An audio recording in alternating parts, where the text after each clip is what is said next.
আমি তো তাদেরকে প্রশ্ন রাখতে চাই যারা বলছেন যে আমরা 9 দফা লিখে দিয়েছি, তো 9 দফা লিখে আপনি পড়েন নাই কেন? নাহিদের হাতে কেন দিয়েছেন? আপনি পড়ে দিতেন। আপনি তো পড়ার সাহস করেন না। আপনার আহ্বানে তো মানুষ আসে নাই। ঠিকই তো, নাহিদদের আসিফদের আহ্বানেই মানুষ এসেছে। আপনারা এই আন্দোলনের পিতা, আপনারা এই গণ অভ্যুত্থানের মানে জাতির পিতা তো বলতে পারছি না, কিছু একটা বলে দিই আর কি, যে আপনারা এই গণ অভ্যুত্থানের স্বপ্নদ্রষ্টা, আপনারা এই গণোত্থানের জনক, আপনারা এই গণোত্থানের স্বপ্ন দেখেছেন, সবকিছু আপনারা, কোনো অসুবিধা নেই। কিন্তু ভাই আপনারা মনে রাখবেন, শেখ মুজিবুর রহমানকে আওয়ামী লীগ এই বাংলাদেশের পিতা বানিয়েছিল, কিন্তু ৭৫-এ উনাকে যে নৃশংসভাবে খুন হতে হয়েছে, হত্যাকাণ্ডের শিকার হতে হয়েছে, তখন কিন্তু বাংলাদেশে কেউ দাঁড়িয়ে প্রতিবাদ করে নাই, সাহস পায় নাই। সুতরাং অবদান গুরুত্বপূর্ণ যতটুকু, তার চাইতে বেশি গুরুত্বপূর্ণ হচ্ছে এই জুলাইয়ের অঙ্গীকার বাস্তবায়ন করা। আমরা হতাশভাবে লক্ষ্য করছি যে এই যে বিভেদ আপনারা শুরু করেছেন, আমি দেখলাম যে এখন অবদানের চাইতেও পেছনের দুর্বলতা খুঁটে খুঁটে বের করা হচ্ছে। কারা রিমান্ডে থাকা অবস্থায় সমঝোতা স্বাক্ষর করেছেন, এই কাগজগুলো এখন আমাদের সামনে চলে আসছে। কারা একসময় ছাত্রলীগের মিছিলে ছিলেন, তাদের ছবি এখন প্রকাশ করা হচ্ছে। কারা কাকে মোবাইল ফোন গিফট করেছেন, কারা কাকে রাতে আশ্রয় দিয়েছেন, একেবারেই যেটাকে আমরা মনে করি একটা ক্ষুদ্র মানে হীন মানসিকতা। বলেন এই আন্দোলনের কারো অবদান আমরা কি বলে শেষ করতে পারবো? যে সমস্ত মায়েরা বাসা থেকে পানির বোতল ছুঁড়ে ফেলেছেন, যারা খাবার নিয়ে এসেছেন, যারা সন্তানদের সাথে রাজপথে নেমেছেন, কেউ কি দাবি করছে তার সেই অবদান না হলে কি বিপ্লব সফল হতো?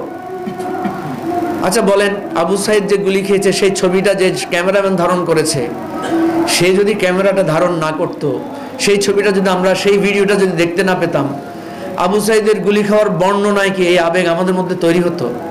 এই প্রতিবাদ কি আমাদের মধ্যে আসতো? সে আসাবুল ইয়ামিনের লাশটা যে ফেলে দেওয়া হচ্ছে আপনার এপিসি থেকে, সেই ছবিটা যে ক্যামেরাম্যান ধারণ করেছে, উনি যদি ক্যামেরায় ধারণ না করতেন, আমাদের শুধু বর্ণনায় একটা লেখা থাকতো যে আমি দেখলাম একটা গাড়ি থেকে একটা লাশ ফেলে দিয়েছে। এটা তো সারা বাংলাদেশের, সারা পৃথিবীর মানুষের কাছে এভিডেন্স থাকতো না। তাহলে আপনি কি দিয়ে ওই ক্যামেরাম্যানের মানে মূল্যটাকে দিবেন? কি দিয়ে দিবেন? কিছু দেয়ার আছে আমাদের তাদের কাছে? তাহলে যারা আজকে একে অপরের কাদা ছোড়াছড়ি করছেন, একজন আরেকজনের বিভেদ তৈরি করছেন, একজন আরেকজনকে অপমান করছেন, আমি তো তাদেরকে প্রশ্ন রাখতে চাই যারা বলছেন যে আমরা 9 দফা লিখে দিয়েছি, তো 9 দফা লিখে আপনি পড়েন নাই কেন? নাহিদের হাতে কেন দিয়েছেন? আপনি পড়ে দিতেন। আপনি তো পড়ার সাহস করেন না। আপনার আহ্বানে তো মানুষ আসে নাই। ঠিকই তো, নাহিদদের আসিফদের আহ্বানেই মানুষ এসেছে। সুতরাং আমরা কাকে কি সাহস দিয়েছি, সাহস যুগেছে, কেন করেছেন? আমাদের একটা লক্ষ্য ছিল, আমরা শেখ হাসিনার পতন ঘটাতে চেয়েছি। বিশ্বাস করেন, বড় বড় রাজনৈতিক দলগুলোর একটাই লক্ষ্য ছিল, শেখ হাসিনার পতন। আমরা যে আজকে রাষ্ট্র সংস্কারের কথা বলেছি, সেটা তো আমরা আগে থেকে বলেছি। এবি পার্টির জন্ম থেকে দেখবেন, এবি পার্টির যেই ইশতেহার শুরু থেকে দেওয়া হয়েছে, সেটার কথাই ছিল রাষ্ট্র মেরামতের ইশতেহার, রাষ্ট্র মেরামতের রূপরেখা। পড়ে দেখেন আপনারা। আজকে যে রাষ্ট্র সংস্কার আন্দোলন নামে দল আছে, তাদের দেখবেন তাদের জন্ম হয়েছে রাষ্ট্র সংস্কারের কথা বলে। তাহলে আমরা যে দলগুলো নতুন করে যাত্রা শুরু করেছি, এটা তো আমাদের একটা চ্যালেঞ্জ ছিল। আমাদের কিশোররা যে আন্দোলন করেছে, তাদের কথাই ছিল এই রাষ্ট্র মেরামত করতে হবে। তারা বলেছিল, কি বলেন, বলে নাই?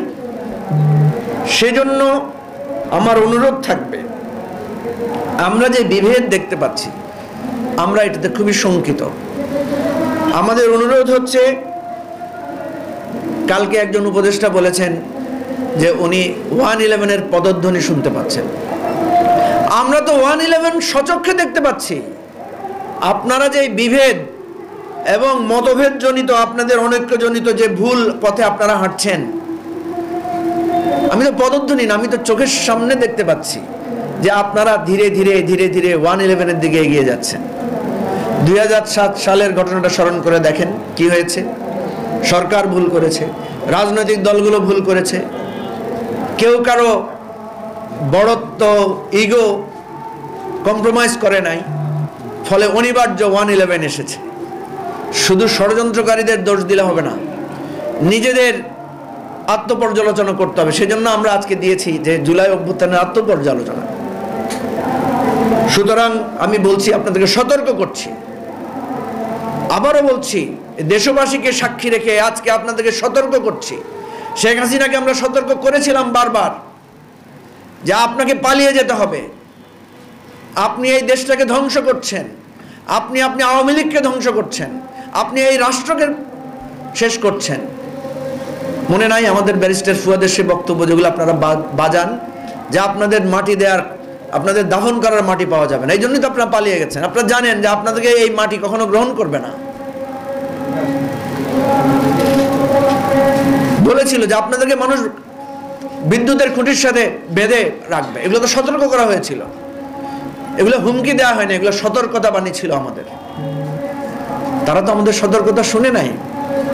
আজকেও আমরা বলছি, আমরা দল হিসাবে কত বড় বা মাঝারি বা ছোট সেটা গুরুত্বপূর্ণ না, আমরা এই জাতির কণ্ঠস্বর হিসাবে সতর্ক করছি যে আপনারা যে পথে হাঁটছেন, আমরা স্পষ্ট দেখতে পাচ্ছি 2007 সালের ডিসেম্বর জানুয়ারিতে যেই ধরনের রাজনৈতিক আবহাওয়া বিরাজ করেছে, আপনাদের আচরণে সেই ধরনের পরিস্থিতি বিরাজ করছে।